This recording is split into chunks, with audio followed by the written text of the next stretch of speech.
안녕하세요. 안과 전문의 조성원입니다. 요즘 재밌는 기사가 많이 보이더라고요. 더 이상 돋보기 필요 없다. 노안 교정 안약, FDA 승인. 노안 이제 안약으로 치료한다. 이런 기사들이요. 사실 2년 전부터 비슷한 기사를 봤는데 별 볼 일이 없어서 그냥 넘겼었거든요. 그런데 안과 의사 사이에서도 이번 약 너무 핫하고 생각보다 괜찮을 수 있겠는데? 라는 이야기가 나와서 진짜 이게 효과가 있을까 하면서 리서치를 해봤는데 괜찮더라고요. 한번 같이 보시죠. 우리가 40대 초부터 책이나 스마트폰 가까운 거를 보면 글자가 흐릿하게 보이기 시작하거든요. 이게 바로 노안이에요. 우리 눈 안에는 이런 렌즈가 있거든요. 이런 렌즈가 딱딱해지며 얘의 두께를 조절하는 근육이 나이가 먹으면서 이제 근거리에 포커스가 안 맞는 게 노안인데요. 내가 노안인가 혹시 걱정되는 분들은 지금 제가 화면에 띄어난 글자를 보세요. 이렇게 가까이 보시나요? 아니면 이렇게 멀리 띄어야지 글자가 보이나요? 이렇게 가까이 봐도 충분히 보인다면 걱정은 안 하셔도 되겠고, 이렇게 멀리 띄워놓고 봐야 된다? 이거는 노안이 왔을 가능성이 있습니다. 조금 더 자세히 노안 검사법을 알려드릴게요. 다시 영상에 한 문장을 띄워드릴 텐데요. 전체 화면으로 해놓고 보세요. 이 문장을 본 상태로 점점 핸드폰을 가깝게 하세요. 이게 가까워지면 어느 순간에 초점이 안 맞고 글씨가 겹쳐 보이기 시작하거든요. 그때 멈추시고 다시 글자가 잘 보일 때까지 쭉 빼주시면 됩니다. 글자가 다시 포커스가 맞으면 거기서 스탑. 이 휴대폰과 내 눈 사이의 거리가 30cm보다 더 짧다? 그러면 걱정 안 하셔도 되겠고, 이게 40cm 이상이 된다? 그러면 나도 슬슬 노안이 오는구나 생각하시면 되겠습니다. 그동안은 노안이 오면 대부분 돋보기 또는 다초점 안경을 썼었는데요. 불편한 점이 너무 많았죠. 썼다 벗었다 해야 될 수도 있고 포커스도 잘 안 맞고. 그래서 안약으로 노안을 해결할 수 없을까라는 생각을 하게 되었고, 2021년 최초의 노안 안약 치료제 뷰이티가 FDA 승인을 받으며 출시됩니다. 뷰이티는 필로카르핀 성분인데요. 이 필로카르핀이라는 건 사실 새로운 성분은 아니고 기존 녹내장 치료약 성분이었거든요. 이게 검은 눈동자, 즉 새끼동자를 작게 축동시키는 약이었고, 검은 눈동자, 새끼동자가 작아지면 주변에서 들어오는 빛의 양이 당연히 줄어들겠죠. 빛의 산란을 줄일 수가 있는 장점이 있었습니다. 이러한 축동은 흔히 피놀 효과라고 불리는 현상을 통해서 보통은 특정 거리, 멀리 있는 것만 잘 볼 수 있었던 그런 능력을 근거리를 포함해서 더 넓은 거리를 선명하게 볼 수 있는 효과를 가져왔었습니다. 그런데 아이디어는 이게 너무 좋았거든요. 검은 눈동자를 추려서 빛의 산란을 막아서 원래 초점을 한 군데로 잡았던 거를 넓은 초점을 더 잡을 수 있어서 근거리 시력도 회복을 시켰다. 괜찮은데 이 뷰이티 안약은 노안 시장에서 크게 성공을 거두지 못했습니다. 뷰이티를 점한 후에 근거리 작업에 도움되는 시간이 최대 6시간이었거든요. 그러니까 6시간보다 짧았다라는 얘기인데, 그래서 시간이 조금 짧다라는 단점도 있었고, 그 밖에 다른 부작용들이 많이 나타난 게 크리티컬했어요. 안약을 점안하면은 두통이나 안구통, 밤에 침침하게 보이고, 무엇보다 멀리서 보는 먼거리 시력이 반대로 떨어졌습니다. 지금 말씀드린 이 부작용은 필로카르핀이 검은 눈동자만 작게 만드는 효과만 있었으면 사실 안 나타나거든요. 이 약 자체가 우리 눈의 렌즈의 두께를 조절하는 다른 근육에도 작용을 해서 문제가 생긴 거예요. 즉 검은 눈동자에만 작용하고 모양체 등 다른 근육에 덜 작용하는 노안 안약을 만들면 위에서 말씀드린 부작용을 줄이고 노안 치료제로 성공을 할 수 있었던 거죠. 그리해서 바로 오늘 영상의 주인공 렌즈 테라큐틱스사의 비즈가 탄생하게 됩니다.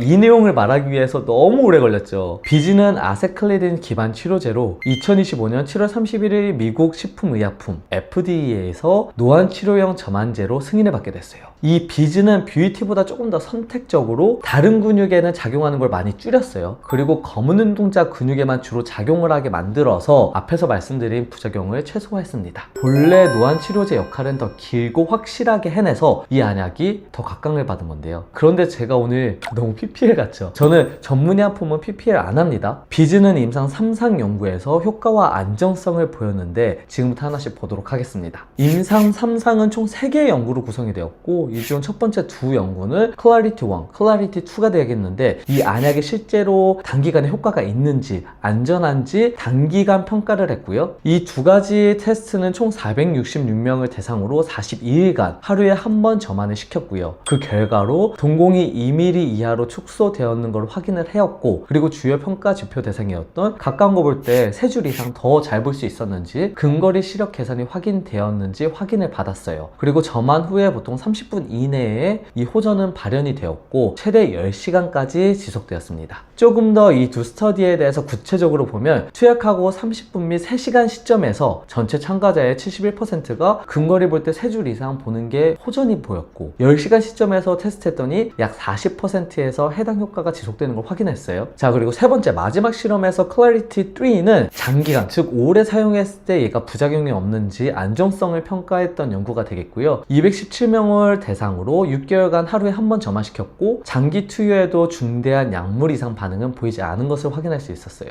흔한 부작용으로는 점안 부위에 자극이 있었고, 두통이 있었고, 결막 충혈 등이 있었으나 대부분 경미하고 일시적이며 자연적으로 회복이 되었습니다. 2025년 4분기 중순부터 미국에서 판매 예정이거든요. 1개월분 25회는 79달러, 원화로 11만원 정도, 그리고 하루에 4-5천원이 될 것으로 생각이 되고요. 한국에서는 2026년에 식약청 허가 승인을 목표로 진행하고 있다는 연락을 받았습니다. 제 주관적인 의견은 노안치료제로서의 비즈 안약은 40대, 50대까지의 환자군에서는 유용할 것 같아요. 노안은 일반적으로 40대 초중반에 나타나서 계속 심해지다가 60대 중반쯤 진행이 멈추거든요. 50대까지의 노안은 이 안약으로 동공을 축소시켜서 근거리 시력 향상을 가져온다면 돋보기를 끼지 않고 일상생활을 할 수 있어서 나쁘진 않을 것 같은데, 60대 이상, 즉 심한 노안이 온 환자군에서는 이 노안 안약을 쓰더라도 드라마틱한 효과를 기대하기는 어려울 것 같습니다. 앞서 말씀드린 VT 1세대 노안 안약은 검은 새끼 동자를 줄이는 것 뿐만 아니라 다른 근육에도 작용을 해서 안구통, 눈썹 근처 통증, 두통, 멀리 보는 시력 저하 부작용을 유발했는데,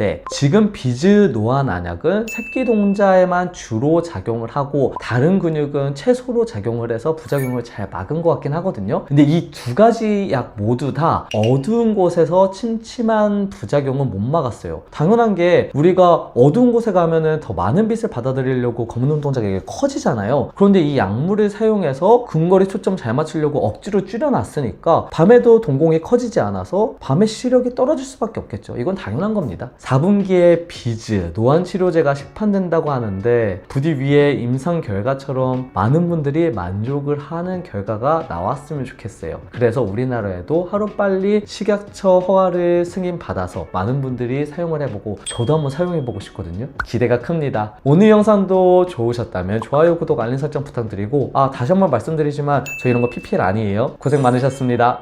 지금 집에서 스마트폰으로 바로 내 눈 건강을 알 수 있는 6가지 자가 눈 검사에 대해서 알려드릴게요. 지금 이 영상을 보고 같이 따라해 보시면 좋겠습니다.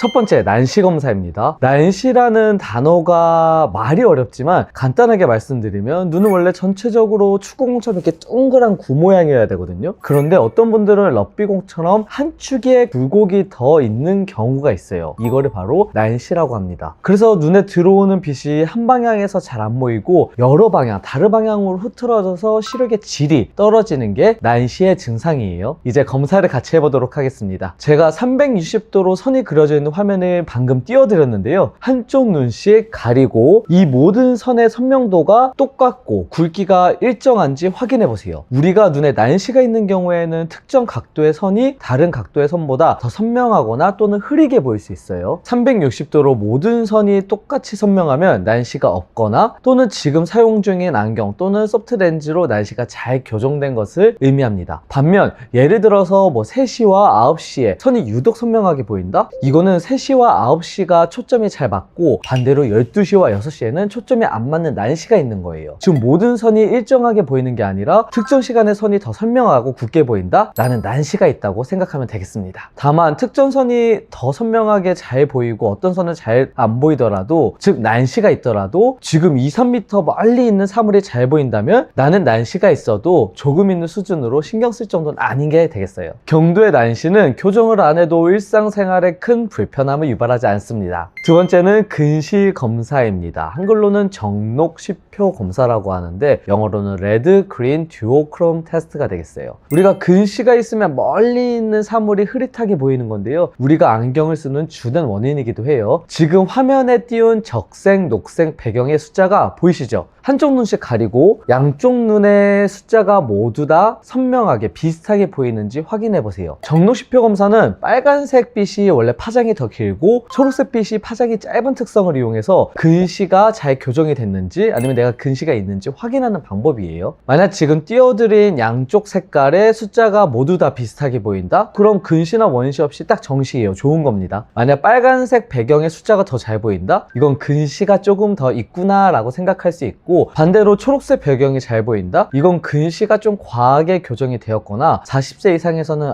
내가 슬슬 노안이 오나? 라고 생각할 수 있겠어요. 물론 어느 쪽 색의 숫자가 더 잘 보일 수는 있겠지만 2m에서 3m 멀리 있는 사물이 잘 보인다? 그러면 뭐 초록색이 잘 보이건 빨간색이 잘 보이건 크게 걱정을 안 하셔도 괜찮겠습니다. 세 번째로 노안 검사예요. 지금 제 영상을 이렇게 가까이서 보시나요? 아니면 이렇게 멀리 띄어져서 보고 계신가요? 이것만 확인하더라도 사실 노안이 왔는지 알 수 있거든요. 이렇게 가까이서도 카톡을 하는데 문제가 없다? 그러면 노안은 괜찮은 거고, 카톡을 하기 위해서 이렇게 멀리 띄워놓고 핸드폰을 한다? 요거는 노안을 의심해 봐야 됩니다. 조금 더 자세히 검사하는 방법을 알려드리려고 제가 지금 화면에 한 문장을 띄워놨거든요. 자, 이제 휴대폰을 눈 앞으로 점점 가까이 가져오세요. 어느 순간에 너무 가까이 오면 문자가 겹쳐 보이고 조금 흐릿하게 보일 수 있거든요. 그때 멈추시고 다시 휴대폰을 점점 뒤로 가겠습니다. 글자가 잘 보일 때까지 점점 뒤로 가고 딱 초점이 맞을 때가 있거든요. 거기서 스탑. 이 휴대폰에서부터 제 눈까지의 거리를 측정해 보세요. 이 거리가 조절 근점인데 30cm 정도 된다? 아니면 더 가깝다? 그러면 나는 노안 걱정 안 해도 되고, 다만 얘가 40cm가 넘어간다? 그러면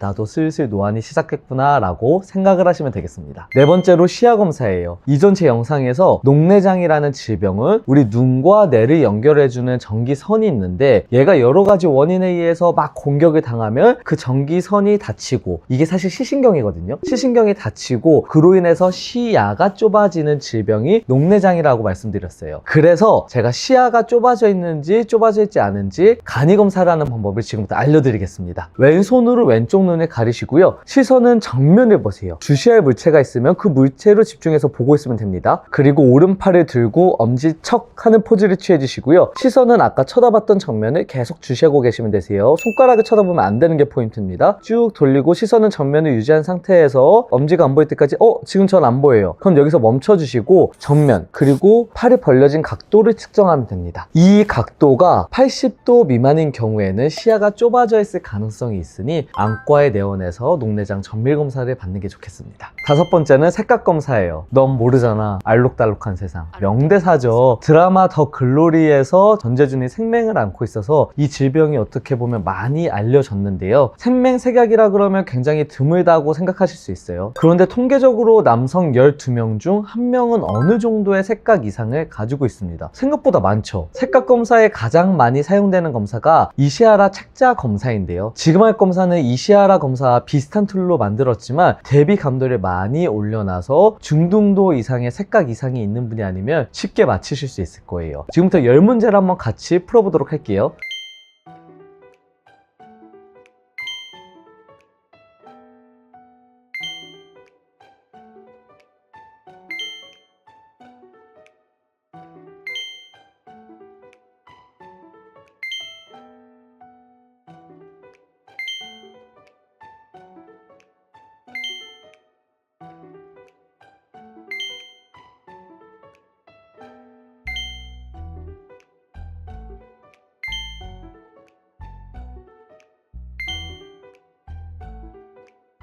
정답은 더보기란에 올려놨으니까 지금 한번 확인해보세요. 모두 다 잘 맞췄죠? 평상시에 내가 색각 이상을 조금 느꼈다던가 아니면 지금 같이 한 검사, 대략적인 검사에서 한 개라도 틀린 게 있다면 꼭 안과에 내원하셔서 이시아라 스크리닝 검사를 받거나 필요시에는 FM100Q 테스트 같은 정밀검사 등을 받기를 권고합니다. 여섯 번째로 암슬러 그리드 검사예요. 우리 눈 가장 안쪽을 감싸고 있는 신경이 망막, 그 중에 빛이 맺히는 부위인 황만, 이 부위가 시력에 가장 중요한 부위라고 말씀드렸었는데요. 이 황반에 이상이 있는지 쉽게 검사할 수 있는 방법이 있다고 이전에 말씀드린 거 기억나나요? 맞아요. 바로 암슬러 그리드 테스트예요. 암슬러 그리드란 화면에 띄워드린 네모난 검사표인데요. 전체 화면으로 해놓고 같이 해보도록 하겠습니다. 기존에 가까운 것을 보기 위해서 돋보기를 착용하셨던 분들은 착용하시고, 기존에 젊은 분들은 안경을 쓰고 있었으면 안경을 똑같이 착용하고 따라해보시면 되겠어요. 자, 이제 한눈씩 가리고요. 30cm 떨어진 곳에 핸드폰이나 모니터를 두세요. 그 상태에서 암슬러 그리드 중에 중심에 점이 있죠? 그 중심에 점을 집중해서 보시고, 그 주위의 선들이 다 일정한 간격에 있는지, 휘어져 보이진 않은지, 4개의 꼭지점은 모두 보이는지 확인을 하면 됩니다. 자, 그리고 반대쪽 눈도 똑같이 확인을 하시고요. 이 검사상 선이 이렇게 휘어져 보인다거나 아니면 일그러져 보인다, 4개 꼭지점이 안 보인다, 이러면 황반에 이상이 생겼을 가능성이 크므로 안과에 꼭 가셔야 됩니다. 오늘은 총 6가지 집에서 간단하게 내 눈이 건강한지 확인할 수 있는 방법을 알려드렸는데요. 오늘 검사를 모두 다 따라해보시고 혹시라도 조그만 게 있다 그러면 근처의 안과를 꼭